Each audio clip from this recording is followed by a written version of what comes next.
Hello everyone, this is Komal, your science educator. Welcome back to your favorite channel Magnet Brains. Magnet Brains आपको provide कराता है high quality education, वो भी बिल्कुल free of cost, kindergarten से लेके class 12 तक की सीबीएसई बोर्ड के कोर्सेज के साथ साथ आपको अदर स्टेट बोर्ड के भी कोर्सेज अवेलेबल है इन हिंदी मीडियम, जैसे कि UP board, Bihar board, Delhi board के कोर्सेज प्रॉपर सिस्टमेटिक वे में। कोई दिक्कत परेशानी आपको नहीं होगी। डेली प्रैक्टिस सेट्स के क्वेश्चंस भी मिलेंगे, प्रैक्टिस भी करते जाइएगा।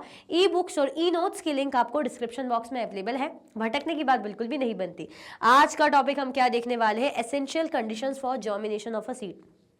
सीड जर्मिनेशन के लिए, है ना, जब सीड जर्मिनेट होता है तो कैसी परिस्थितियां, कैसी स्थितियों की जरूरत होती है। जब भी हम कोई प्लांट भी लगाते हैं, पेड़ भी लगाते हैं या कुछ भी करते हैं, स्टोर करते चीजें, तो हम बोलते हैं ना कि ऐसी कंडीशन में रखो, ड्राई जगह रखो, कूल जगह रखो, टेम्परेचर ऐसा हो। तो अब जब हमें सीड जर्मिनेट करना है तो कैसी स्थितियां सीड के जर्मिनेशन के लिए बेटर रहती, बढ़िया रहती, वो हम इस टॉपिक पे आज देखेंगे। तो सबसे पहले तो आप लाइक शेयर कर दो। इससे पहले वाली क्लास में हमने क्या पढ़ा था, क्योंकि जैसे कि हमारे चैप्टर का नाम है लिविंग क्रीचर्स, है ना, एक्सप्लोरिंग देयर कैरेक्टरिस्टिक्स, हमें इनके कैरेक्टरिस्टिक्स को एक्सप्लोर करना है, इनकी विशेषताओं को, जो भी इनके कैरेक्टर है उनको मतलब एक्सप्लोर करना है, सॉरी। तो मैंने आपको बताया था लिविंग बीइंग्स और नॉन लिविंग थिंग्स के बीच में डिफरेंस क्या है। तो एक बार और रिकॉल करा देती हूँ, क्योंकि अच्छा है, इजी भी है, लेकिन रिकॉल करा देती हूँ ताकि आपको फ्लो बना रहे चीजों को। ठीक है, तो देख लेते हैं। नॉन लिविंग या लिविंग ही लिख देती हूँ पहले। लिविंग बीइंग्स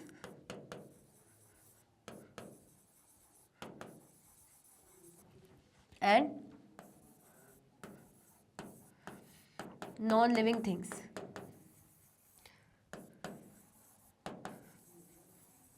Living beings और non-living things. अब इसमें क्या रहेगा? लिविंग बीइंग्स क्या करते हैं? ग्रो करते हैं। इसमें क्या क्या फैक्टर्स आते हैं? ग्रोथ, है ना, मूवमेंट,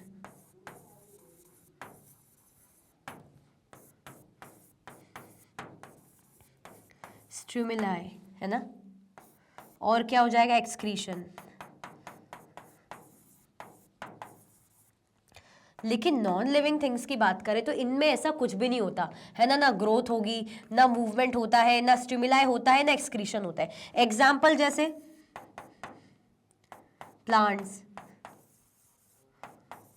एनिमल्स,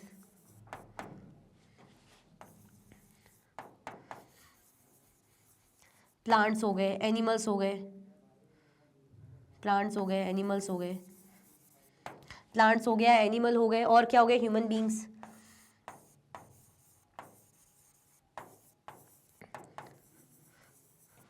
और ये क्या हो जाएंगे हमारे? जैसे यहाँ पे आ जाएगा हमारा पेन, कार, बुक, ये सब हम लास्ट क्लास में पढ़ चुके थे। तो ये क्या बता रहा है? बेसिकली डिफरेंस, है ना। ये क्या देख रहे हैं हम? डिफरेंस बिटवीन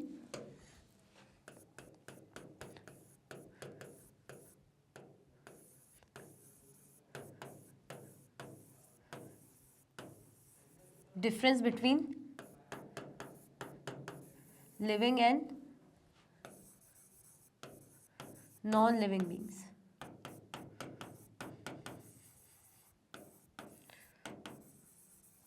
है ना, क्या हो जाएगा? Difference between living and non living beings.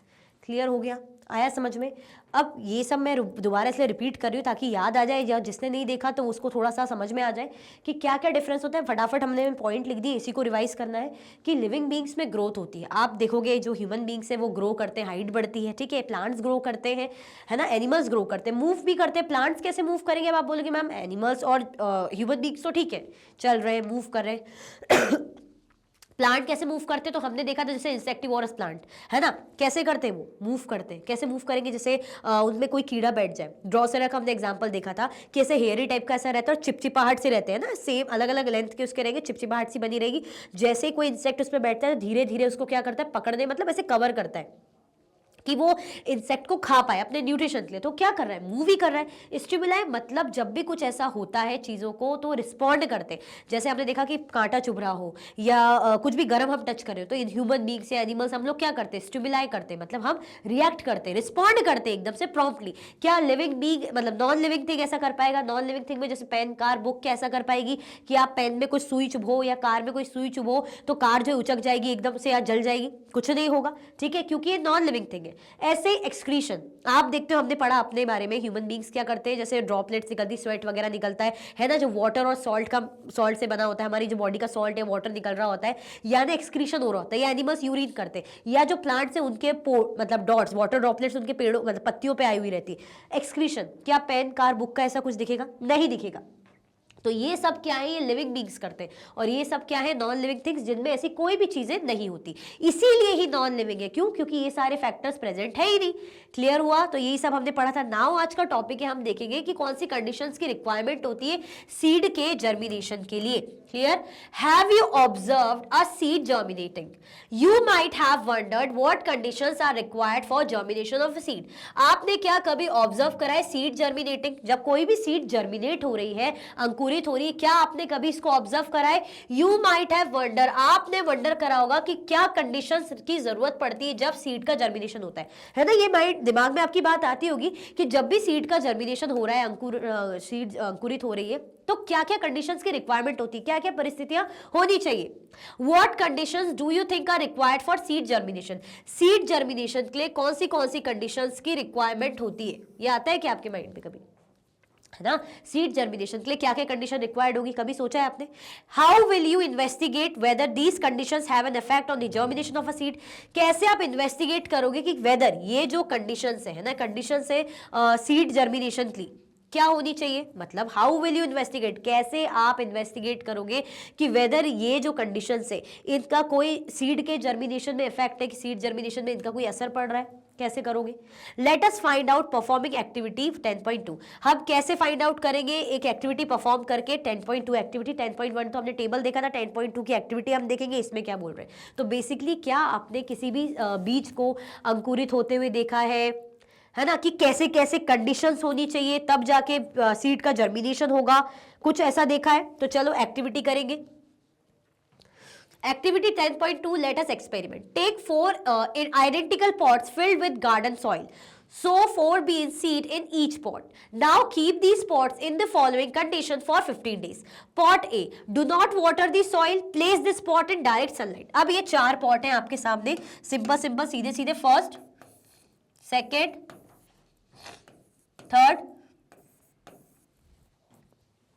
Fourth. यहां पे लिखा है कि 4 आपको बीन सीड लगाने हैं ईच पॉट में।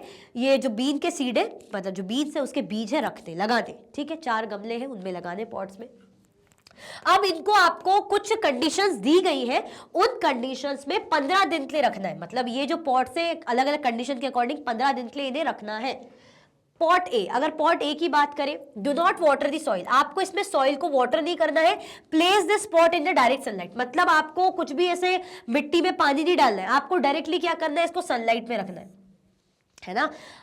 Pot A kept in direct sunlight, इसको डायरेक्ट सनलाइट में रखो, वाटर की जरूरत नहीं, मतलब ये डायरेक्ट सनलाइट आ रही, पानी मत डालो, एक कंडीशन ये। Second, pot be kept in direct sunlight access water, यहां पे क्या है, आपने डायरेक्ट सनलाइट में रखा है, पानी भी खूब डाला है। तो पानी जब आप देखते हो गमलों में डालते हो तो जैसे पानी ज्यादा हो जाता है गमलों में, आप देखते हो ना कि गमलों के नीचे से पानी निकलने लग जाता है, बहुत ज्यादा पानी। तो जितना ज्यादा डालोगे तो कुछ तो मिट्टी एब्जॉर्ब करेगी, और उसके बाद कुछ पानी नीचे गमलों से आप देखते हो कि जमीन पे बहने लग जाता है, मतलब फैलने लग जाता है। ऐसे ही देखो नीचे फैल रहा है। अब third, pot C with moist soil kept in dark, अब आपको यहाँ पे जो मिट्टी है कैसी रखनी, मॉइस्ट सॉइल होनी चाहिए, और इसको आपको डार्क में रखना है। मतलब यहाँ तो सनलाइट है, यहाँ पे आपको डार्क में रखना है, बिना सनलाइट के अंधेरे में, ऐसा समझ लो, ठीक है। Pot D with moist soil kept in direct sunlight, यहाँ पे आपको पॉट डी में क्या रखना है, सॉइल मॉइस्ट है ना, जैसे यहाँ पे, लेकिन फर्क यहाँ है कि इसको डायरेक्ट सनलाइट पे रखना है। यहाँ भी मॉइस्ट सॉइल है, यहाँ भी मॉइस्ट सॉइल है, फर्क क्या है कि ये डार्क में रखा है, ये सनलाइट में रखा है, ठीक है। तो ये 4 तरीके से क्या किया जा रहा है, एक्सपेरिमेंट किया जा रहा है। पॉट बी, फर्स्ट पॉट के बारे में अभी पढ़ लिया हमने, तो इसमें लिखा है कि वाटर ऐड नहीं करना है मिट्टी में, आपको बस डायरेक्ट सनलाइट के सामने रख देना है, ठीक है। Pot B, add excess water to the soil such that water is always present above the soil. आपको हमेशा ज्यादा पानी, एक्सेस ज्यादा पानी आपको रखना है सॉइल में, ताकि ये जो वाटर है हमेशा सॉइल के ऊपर रहे, है ना, सॉइल के अबव रहे। Keep adding water on the regular basis. अब आपको क्या करना है, वाटर रेगुलर बेसिस में ऐड करते जाना है। अगर पानी कम होता है, वाटर रिड्यूस होता है, तो आप क्या करो, पानी डालते जाओ, ठीक है। Place this spot in direct sunlight. आपको क्या करना है, स्पॉट को रखना है डायरेक्ट सनलाइट में। Part C, keep the soil in this pot slightly moist by adding a moderate amount of water on a regular basis. Pot C में क्या करना है, आपको सॉइल रखना है इस पॉट में। वो मिट्टी कैसी होनी चाहिए, मॉइस्ट होनी चाहिए। उसमें कुछ अमाउंट ऑफ, मतलब मीडियम अमाउंट ऑफ आपको उसमें वाटर करना है, वो भी रेगुलर बेसिस में। पानी डालना है, वो भी रेगुलर बेसिस में, है ना, मॉडरेट, ज्यादा नहीं। जैसे इसमें लिखा है एक्सेस, यहाँ पे मॉडरेट, ठीक ठाक। और इसको कैसे रखना है, डार्क लोकेशन में, काली घनी ऐसी ऐसी जगहों पे रखना है ना जहाँ पे डार्क हो। Pot D, maintain the soil in this pot slightly moist by adding a moderate amount of water on a regular basis. अब आपको इसमें क्या करना है, सॉइल को मेंटेन करना है इस पॉट में slightly moist by adding a moderate amount of water. आपको क्या करना है, moderate amount of water, है ना, medium amount of water इसमें ऐड करना है रेगुलर बेसिस पे। And place this pot in direct sunlight. और इस पॉट को डायरेक्ट सनलाइट में आपको प्लेस करना है। कैसे रखोगे, बिल्कुल डायरेक्ट सनलाइट रहेगी इस तरीके से। तो ये हमने पढ़ी 4 condition, direct sunlight, no water, यहाँ पे डायरेक्ट सनलाइट लेकिन एक्सेस वाटर, यहां पे मॉइस्ट सॉइल लेकिन डार्क में रखना है, यहां पे मॉइस्ट सॉइल लेकिन सनलाइट में रखना है। तो 4 हमने कंडीशन देख ली, है ना। मतलब बीन का जो बीज है, सीड है, उसको आपने अलग अलग कंडीशन में कैसे रखा हुआ है। Indicate the availability of air, sunlight and water for the seeds in each of these cases in table 10.2. When a seed turns into a sprout, it is said to have germinated. Predict whether the seed in each pot will germinate. Record your predictions for each pot kept under different conditions in table 10.2. ये आपको करना है, क्योंकि ये चीज अभी समझ में नहीं आएगी। हमने बोला ना कि 15 डेज के लिए आपको अलग अलग कंडीशन में पॉट को ऐसे रखना है, तो वो आपको प्रैक्टिकली करके देखना पड़ेगा, तभी जाके आपको जर्मिनेशन समझ में आएगा। अब indicate the availability of air, भाई एयर की अवेलेबिलिटी, भाई सूरज की रोशनी की अवेलेबिलिटी, वाटर की अवेलेबिलिटी इन सीड्स के लिए, है ना, अलग अलग केसेस में रहेगी। When a seed turns into a sprout, जब क्या होता है, सीड किसमें टर्न होता है, स्प्राउट। हम बोलते हैं स्प्राउट्स खा रहे हैं। स्प्राउट मतलब क्या होता है, आप देखते हो कि जो बीज ऐसे उनको भिगो देते हैं, थोड़ा सा रख देते हैं ऐसी कंडीशन में, और वो अंकुरित हो जाते हैं, ठीक है, उनमें ऐसे ऐसे वो निकलने लग जाते हैं। जैसे फॉर एग्जाम्पल ये ऐसे वाइट वाइट निकलने लग जाता है, तो हम बोलते हैं स्प्राउट है, इस तरीके से, ठीक है। जब सीड किस में टर्न होता है, स्प्राउट में टर्न होता है, it is said to have germinated. इसका मतलब क्या हो रहा है, जर्मिनेशन हो रहा है, जर्मिनेट हो रहा है। Predict whether the seed in each pot will germinate. आपको ये प्रेडिक्ट करना है कि क्या ये जो सीड है हर पॉट में जर्मिनेट करेगा क्या। ये चारों ही पॉट में अगर सीड हमने रखे ही ऑब्वियसली, है ना, सीड है ही बीन सीड, तो क्या ये जर्मिनेट करेंगे चारों में या कुछ कुछ में करेंगे, क्योंकि कंडीशन सब जगह अलग है। यहाँ पे पानी नहीं है, यहाँ पे पानी है, यहाँ पे डार्क में रखा है तो यहाँ पे सनलाइट में रखा है, लेकिन क्या है, यहाँ पे मॉइस्ट सॉइल है, यहाँ पे भी मॉइस्ट सॉइल है, यहाँ पे क्या है, एक्सेस वाटर है, यहाँ पे पानी ज्यादा है, मतलब बिल्कुल पानी नहीं है लेकिन सनलाइट में, यहाँ पे भी सनलाइट में, ठीक है। Record your predictions for each pot kept under different condition in table 10.2. आपको क्या करना है, ये जो predictions है हर एक pot के, उनको अलग अलग कंडीशन में रखना है, रिकॉर्ड करना है टेबल 10.2 में। क्लियर, ये है, ठीक है। Effect of certain condition on seed germination, ये इफेक्ट है कुछ कंडीशन का जो सीड जर्मिनेशन पे पड़ा है ना। तो ये पहला वाला है, क्या इसमें एयर, सनलाइट, वाटर चाहिए, प्रेडिक्शन क्या है, ऑब्जर्वेशन क्या है। मतलब ये आप क्या कर सकते हो, जब तक आप खुद ये करके नहीं देखोगे प्रैक्टिकली, तब तक नहीं बता पाओगे। तो आपको ये एक्टिविटी करनी है, उसके बेसिस पे आपको एयर क्या है, सनलाइट कितना क्या है ना, या वाटर चाहिए नहीं चाहिए, प्रेडिक्शन करना है आपको सीड जर्मिनेशन का। ऑब्जर्वेशन जो आप करोगे वो देखोगे, और पॉसिबल रीजन भी देखोगे ऑब्जर्वेशन का, ठीक है। तो ये अलग अलग सिचुएशन दिए ABCD, और ये इसके अकॉर्डिंग आपको फिल करना है। क्लियर हुआ। Regularly observe the pots for 7 to 10 days to check the status of germination of the seeds. Record your observation in table 10.2. Compare your predictions with your observation.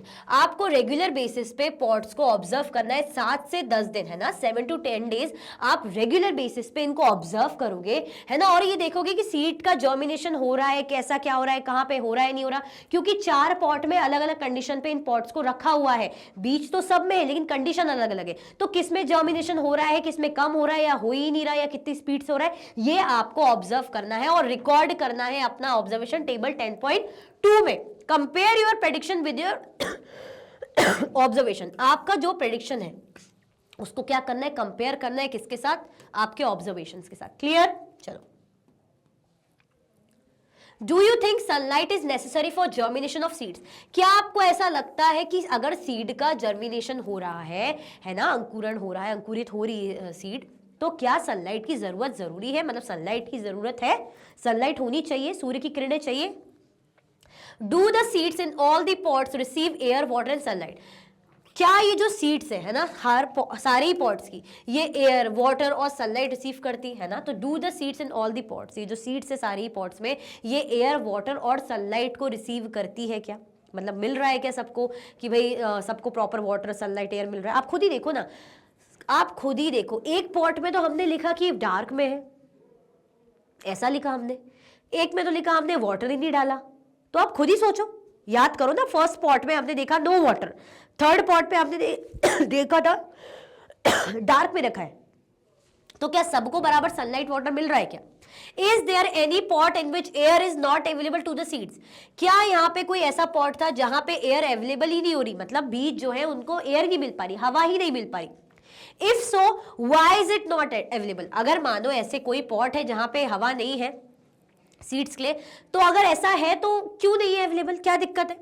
What happens to the seeds in the pot where water is provided in excess? अब जहां नहीं है ठीक है, उन बीज पर क्या होगा, उन पॉट पर क्या होगा जहां पर वाटर बहुत ज्यादा प्रोवाइड किया गया, एक्सेस है। मतलब हमने देखे ना अभी चारों कंडीशन, यही बोला जा रहा है कि यहाँ पे जैसे यहाँ पे हमने एक्सेस वाटर दिया हुआ है, कहीं पर हमने डार्क में रखा हुआ है, तो क्या होगा, यहाँ पे क्या कंडीशन रहने वाली, यहाँ पे क्या रहेगी, है ना? तो क्या आप बता सकते हो इस बारे में? Which seeds receive both air and water? और कौन सा सीड है जिसको एयर भी मिल रहा है और वाटर भी मिल रहा है, कौन सा पॉट है? Identify the pots where you can notice the germination of seed. आपको क्या करना है, पॉट्स को आइडेंटिफाई करना है जहां पर आपको सीड जर्मिनेशन दिख रहा है कि भैया हाँ सीड जर्मिनेशन हो रहा है, तो वो पॉट्स आप आइडेंटिफाई करोगे। Do your observations match with your predictions? क्या आपके जो ऑब्जर्वेशन है आपके प्रेडिक्शन से मैच कर रहे हैं? Write possible reason in favour of your observation in table 10.2। अब आपको क्या करना है, पॉसिबल जो भी रीजन है ना, आपके ऑब्जर्वेशन के जो भी फेवर में पॉसिबल रीजन है उनको राइट आउट लिखना है टेबल 10.2 में। Based on your observation state the condition which favour seed germination. और अपने ऑब्जर्वेशन पे बेस्ड आपको कंडीशंस बता दी, स्टेट कर दी, स्टेट द कंडीशन जो सीड जर्मिनेशन को फेवर करती है ना। क्लियर हो गया, आया समझ में? चलो, which of the following are essential for seed germination? Seed germination हो रहा है तो कौन सी चीज एसेंशियल होती है? एयर, वाटर, सनलाइट में से। ये देखो मैंने बताया था ना आपको, आप देखोगे ऐसी बीज सिकती है, जैसे बीज है, ये कोई बीज है, ऐसा शेप है बीज का, ठीक है?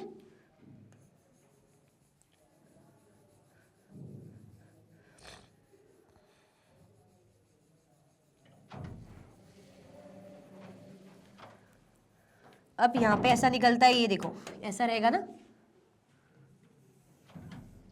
छोटे छोटे से पत्ते से ऐसे बने रहेंगे इस तरीके से। क्लियर हुआ, आया समझ में? अब यहाँ पे क्या बोला जा रहा है कि विच ऑफ द फॉलोइंग, इनमें से सीड जर्मिनेशन के लिए कौन सी चीज जरूरी है, मतलब एसेंशियल है? एयर की बात करें, वाटर की बात करें, सनलाइट की बात करें। Compare the available condition in each pot. अब हर पॉट में जो भी अवेलेबल कंडीशन है उनको क्या करना है, आपको कंपेयर करना है। अवेलेबल कंडीशन हमने देखा कहीं वाटर है तो कहीं वाटर नहीं है, कहीं हमने देखा सनलाइट पे रखा हुआ है, मॉइस्ट सॉइल है, तो कहीं सनलाइट पे नहीं रखा हुआ, मॉइस्ट सॉइल है लेकिन डार्क में रखा हुआ है, ठीक है? Germination of bean seeds require the right amount of water and air. देखो ये बहुत ध्यान में रखने की बात है, अगर आप सीड का जर्मिनेशन कर रहे हो तो इसमें किसकी जरूरत है?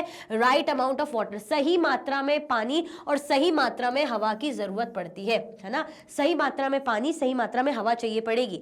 Why do seeds require these conditions for germination? भाई ऐसी क्यों जरूरी पड़ रहा है सीड को, है ना, जर्मिनेट होने के लिए इन कंडीशन की जरूरत क्यों पड़ रही, वाटर और एयर की जरूरत क्यों पड़ रही? देखो ये जो है बीज सीड जर्मिनेट हो रही है ना, ये देखो यहाँ पे ऐसे,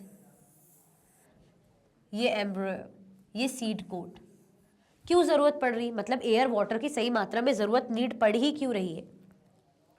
Do you think that the absence of one or more of these conditions will affect seed germination? क्या आपको ऐसा लगता है कि मानो ये जो कंडीशंस दी है, अगर इन कंडीशंस में से किसी भी कंडीशन में कमी आई, जैसे हम बोल रहे हैं कि वाटर की जरूरत है, यहाँ पे अभी हमने पढ़ा ना कि वाटर एयर की जरूरत है, राइट अमाउंट ऑफ, मानो सही पानी नहीं मिल रहा या राइट अमाउंट ऑफ एयर नहीं मिल रही, फिर क्या होगा? फिर क्या होगा? तो do you think that the absence of one और मोर, मानो इनमें से और इनसे ज्यादा कोई कंडीशन की प्रेजेंस ही नहीं है, एब्सेंस है मतलब कोई प्रेजेंट ही नहीं है, तो विल अफेक्ट सीड जर्मिनेशन, क्या ये सीड जर्मिनेशन को अफेक्ट करेगी? Let us understand how these conditions help in seed generation germination. तो हम समझते हैं कि कैसे ये जो कंडीशन से हेल्प करेंगी सीड जर्मिनेशन के लिए। The effect of following conditions have been seen in activity 10.2, और जो इफेक्ट है इन फॉलोइंग कंडीशंस के हम देख चुके हैं 10.2 एक्टिविटी में, जो कि आपको करना है, मैंने बताया ना कि आपको ऑब्जर्व करना है, 15 डेज के ऐसे पॉट रखा रहेगा, आपको अलग अलग कंडीशंस में पॉट रखने, और जो भी आपका ऑब्जर्वेशन है, प्रेडिक्शन है, उसको मेंशन करना है वहाँ पे। क्लियर? तो हमें बोला जा रहा है कि सीड के लिए जर्मिनेशन के लिए हमें right amount of water, right amount of air चाहिए। तो मानो अगर सही अमाउंट ऑफ एयर नहीं मिल रही या वाटर नहीं मिल रही, फिर क्या होगा? फिर क्या दिक्कत आएगी? ठीक है,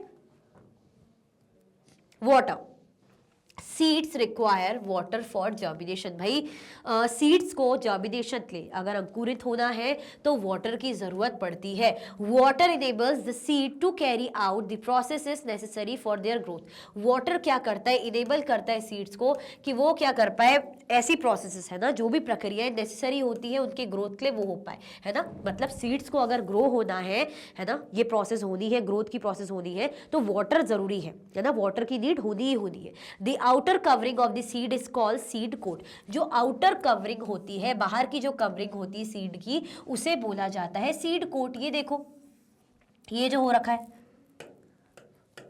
व्हाइट कलर से दिखा देती हूँ, ये जो दिख रहा है ना ब्राउन, इसकी बात की जा रही है ना। ये बीज बाहर से ऐसा है ना, अंदर से ग्रीन ग्रीन दिख रहा है, तो ये जो है ये पोर्शन, इसको बोला जाता है सीड कोट। सीड का कोट मान लो, है ना, जैसे हम कोट पहनते हैं। Water softens the seed coat and helps the tiny embryo inside it to develop into a plant। अब क्या होता है, वाटर इन सीड कोट को सॉफ्ट करता है, मुलायम करता है, और ये जो मदद करता है किसको, जो छोटे से एम्ब्रियो ये है, या ये क्या करते हैं, डेवलप होते हैं ना। किस पे डेवलप होते हैं? प्लांट। मतलब सीड कोट को नरम बनाने के लिए, सॉफ्ट बनाने के लिए पानी चाहिए पड़ता है ना। अब इसके अंदर जो एम्ब्रियो है उसको क्या करने के लिए, प्लांट बनाने के लिए भी, डेवलप करने के लिए भी मददगार होता है क्या, वाटर। ठीक है, अब एयर एंड सॉइल, वाटर का रोल हमने देख लिया। Seeds need air for germination. भाई एयर की जरूरत सीड को पड़ती है जर्मिनेशन के लिए, है ना, अंकुरित होने के लिए एयर की जरूरत पड़ेगी। They use the air available in the spaces between soil particles। ये क्या करते हैं, एयर का यूज करते हैं, जो कहाँ प्रेजेंट रहती, कहाँ मिलेगी हमें, सॉइल पार्टिकल्स के बीच में जो स्पेस होता है वहां पे जो प्रेजेंट एयर होती है वहां से, है ना। तो they use the air available in the spaces between soil particles. Moreover spaces between the soil particles allow roots to grow easily. Moreover अगर हम बात करें, जो स्पेसेस रहता है किसके बीच में, सॉइल पार्टिकल्स के बीच में, वो क्या करता है, अलाउ करता है रूट्स को, ताकि वो रूट्स आसानी से क्या हो पाए, ग्रो हो पाए, है ना, जड़ें क्या हो पाए, आसानी से फैल पाए। तो ये किसका हेल्प है, किसकी मदद देखी हमने, एयर और सॉइल की, कि ये कैसे रोल प्ले करते हैं अपना। लाइट एंड और डार्क कंडीशन, मानो लाइट है या कंडीशन डार्क है, तब क्या होगा। We have learn that for the bean seeds presence of light is not essential for their germination, है ना। हमें ये याद रखने की, समझने की, पढ़ने की जरूरत है, ये ध्यान रखने की जरूरत है, मतलब ये हमने देखा, मतलब समझा कि जो बीन सीड्स है, presence of light is not essential for their germination. मतलब अगर बीन सीड्स है तो उनके जर्मिनेशन के लिए लाइट का प्रेजेंस इतना ज्यादा एसेंशियल नहीं है, इतना ज्यादा जरूरी नहीं है।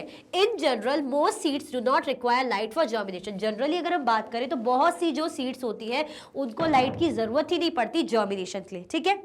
बट आफ्टर जर्मिनेशन, लेकिन जर्मिनेशन के बाद sunlight is require for further growth of seedling. हाँ, लेकिन फर्दर ग्रोथ के लिए, आगे के ग्रोथ के लिए फिर क्या होता है, सनलाइट की जरूरत पड़ती है। क्लियर हुआ, आया समझ में। तो लाइट और डार्क कंडीशन कैसा क्या है, एयर वाटर, इसका सबका यूज समझ में आया आपको जर्मिनेशन के लिए। Some seeds of flowering plants like coleus and petunia require light to germinate. Covering these seeds with soil inhibits their sprouting. Seeds of flowering plants like Calendula and Zinnia need darkness to germinate. These seeds should be covered with sufficient soil. अब किसी को darkness की जरूरत है, किसी को नहीं है। देखो कुछ seeds है फ्लावरिंग प्लांट के, जैसे कौन से हो गए, कोलियस एंड पेटूनिया, इन्हें चाहिए पड़ती लाइट। अगर इन्हें जर्मिनेट होना है, अंकुरित होना है, तो लाइट की जरूरत है, रोशनी की जरूरत है ना। Covering the seeds with soil inhibits their sprouting. अब क्या होता है, अगर इनको सॉइल से कवर कर लिया तो इसके चलते इनकी स्प्राउटिंग क्या हो सकती, इनहिबिट्स हो सकती, ठीक है। अब सीड्स ऑफ फ्लावरिंग प्लांट्स, अब ऐसे प्लांट्स जो फ्लावरिंग है उनको मतलब उनको क्या चाहिए, जैसे आपके कैलेंडुला हो गए या जिनिया हो गए, इनको चाहिए पड़ती है डार्कनेस। यहाँ पे हमने देखा लाइट चाहिए, यहाँ पे चाहिए darkness. These seeds should be covered with sufficient soil, और इन सीड्स को क्या करने की जरूरत है, सफिशिएंट सॉइल से कवर होने की जरूरत है। मतलब अब आप खुद ही देखो कि डार्कनेस की जरूरत है तो ऑब्वियसली सॉइल से ढकना पड़ेगा। यहाँ पे सॉइल से अगर ढक देंगे, कवर करेंगे तो दिक्कत हो सकती है, क्योंकि इनको तो लाइट चाहिए ना, तो किसी को लाइट चाहिए किसी को नहीं चाहिए। इससे आपको ये समझ में आता है, क्लियर। चलो,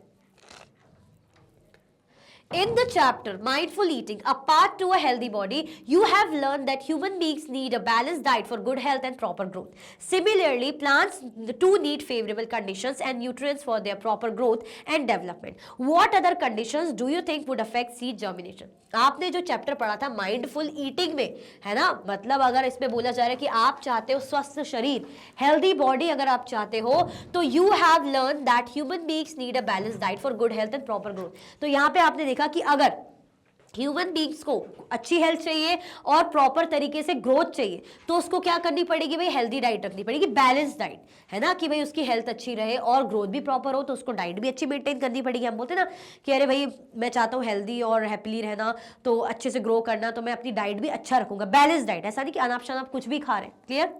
सिमिलरली इसी तरह प्लांट्स को भी फेवरेबल कंडीशन और न्यूट्रिएंट्स की नीड होती है अपने प्रॉपर ग्रोथ और डेवलपमेंट के लिए। अगर प्लांट्स को भी प्रॉपर तरीके से ग्रो होना है या डेवलप होना है, तो उनको भी सर्टेन कंडीशंस या न्यूट्रिएंट्स प्रॉपर जो रिक्वायर्ड है मिलने चाहिए। What other conditions do you think would affect seed germination? अब अदर कौन सी कंडीशंस है जो सीड जर्मिनेशन को अफेक्ट करेगी? कुछ कुछ तो जैसे हमने देख लिया, वाटर वगैरह ये सारी चीजें, सॉइल ये सारी चीजें हो गई। अदर कौन सी कंडीशंस है जो इनको अफेक्ट करेगी? In activity 10.1, what are the characteristics of living beings which made you place plant in living beings? Do plants show growth in activity 10.2? Are there any other characteristic of living beings that these plants show? अब activity 10.1 में जब हमने non living beings या living beings का करा था, है ना, तो उसमें क्या बोला जा रहा है कि नॉन लिविंग थिंग्स और लिविंग बीइंग्स में जिसमें हमने कैरेक्टरिस्टिक्स देखे थे, किसके, लिविंग बीइंग्स के, which made you place plant in living beings, है ना। आपने ऐसे कौन से कैरेक्टरिस्टिक देखे जिसके बेसिस पे आप कह रहे हो कि भाई ये प्लांट जो है जीवित वस्तुएं हैं?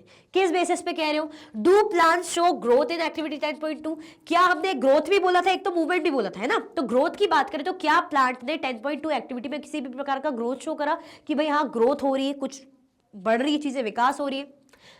Are there any other characteristics of living beings that these plants show? क्या लिविंग बीइंग्स अगर हम प्लांट को कह रहे हैं तो और भी कोई कैरेक्टरिस्टिक है क्या? ये तो आपने देखा ग्रो कर रहे हैं, ये कर रहे हैं, लेकिन और कोई विशेषता जिसके बेसिस पे हम कह रहे हैं कि भैया हाँ प्लांट लिविंग बीइंग्स है, ठीक है, क्या कोई है?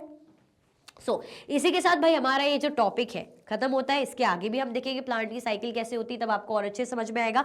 जर्मिनेशन ऑफ सीड, क्या क्या कंडीशंस रिक्वायर्ड होती, वो सब हमने देखी, आपने एक्टिविटी करी, है ना, उससे भी आपको समझ में आया और उसका एंड रिजल्ट भी हमने देखा, है ना। तो ज्यादा से ज्यादा इस टॉपिक को लाइक कीजिए और शेयर कीजिए। इसी के साथ ही वीडियो एंड होती है। अगर आप और भी वीडियो के लेक्चर्स देखना चाहते हैं, मैग्नेट ब्रेन्स के यूट्यूब चैनल, एप्लीकेशन, वेबसाइट से देख सकते हैं। ई नोट्स और ई बुक्स के लिंक आपको डिस्क्रिप्शन बॉक्स में अवेलेबल है। ये सारे के सारे आपके हाई क्वालिटी के कोर्सेज हैं जो कि 100% फ्री आपको अवेलेबल रहते हैं।